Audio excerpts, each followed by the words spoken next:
मंगल भवन या मंगल हारी, द्रवौ सुदशरथ बिहारी। चितवती चकित चहु दिसि सीता, कहाँ गए नृप किशोर मनु चिंता। जह बिलोक मृग सावक नैनी, जनु तह बरिस कमल सीत श्रेणी। लता ओट तब सखिन लखाए, श्यामल गौर किशोर सुहाए। देखि रूप लोचन ललचाने, हर्षे जनु निज निधि पहचाने। थके नयन रघुपति छवि देखे, पलकनि परिहरि निमेषे। अधिक स्नेह देह भय भोरी, सरध ससी जनु चितव चकोरी। लोचन मगरा महीउर आनी, दीन्हे पलक कपाट सयानी। जब सिय सखिन प्रेम बस जानी, कहि न सकहि कछु मन सकुचानी। मंगल भवन या मंगल हारी, द्रवौ सुदशरथ बिहारी। लता भवन ते प्रगट भे, तेहि अवसर दुहाई। निकसे जनु जुग विमल विधु, जलद पटल बिन गाई। मंगल भवन या मंगल हारी, द्रवौ सुदशरथ बिहारी। शोभा शिव सुभग दो वीरा, नील पीत जलजाभ शरीरा।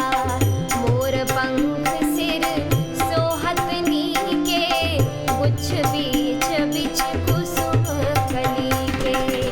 भाल तिलक श्रम बिंदु सुहाए, श्रवण सुभग भूषण छवि छाए। बिकट भृकुटि कछ घूघर वारे, नव सरोज लोचन रतनारे।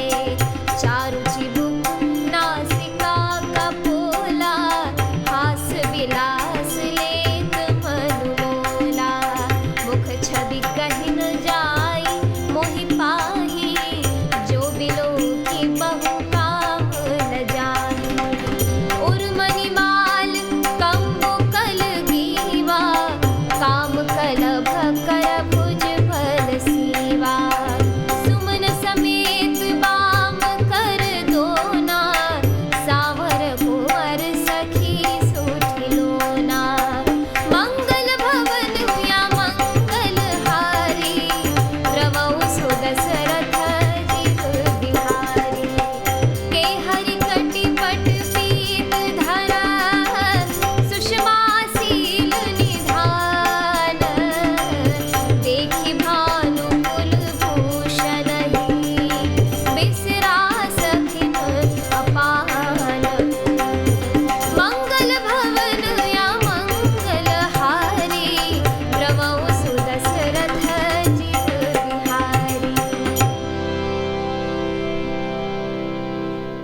अर्थात सीता जी चकित होकर चारों ओर देख रही हैं। मन इस बात की चिंता कर रहा है कि राजकुमार कहाँ चले गए।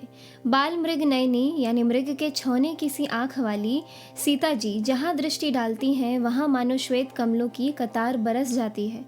तब सखियों ने लता की ओट में सुंदर श्याम और गौर कुमारों को दिखलाया। उनके रूप को देखकर नेत्र ललचा उठे। वे ऐसे प्रसन्न हुए मानो उन्होंने अपना खजाना पहचान लिया। श्री रघुनाथ जी की छवि देखकर नेत्र थकित यानी निश्चल हो गए। पलकों ने भी गिरना छोड़ दिया। अधिक स्नेह के कारण शरीर विह्वल यानी बेकाबू हो गया, मानो शरद ऋतु के चंद्रमा को चकोरी यानी बेसुध हुई देख रही हो। नेत्रों के रास्ते श्री राम जी को हृदय में लाकर चतुर शिरोमणि जानकी जी ने पलकों के किवाड़ लगा दिए, अर्थात नेत्र मूंद कर उनका ध्यान करने लगी। जब सखियों ने सीता को प्रेम के वश जाना तब वे मन में सकुचा गईं, कुछ कह नहीं सकती थी। उसी समय दोनों भाई लता मंडप यानी कुंज में से प्रकट हुए, मानो दो निर्मल चंद्रमा बादलों के पर्दे को हटाकर निकल रहे हों। दोनों सुंदर भाई शोभा की सीमा है। उनके शरीर की आभा नीले और पीले कमल की सी है। सिर पर सुंदर मोर पंख सुशोभित हैं। उनके बीच बीच में फूलों की कलियों के गुच्छे लगे हैं। माथे पर तिलक और पसीने की बूंदें शोभायमान हैं। कानों में सुंदर भूषणों की छवि छाई है।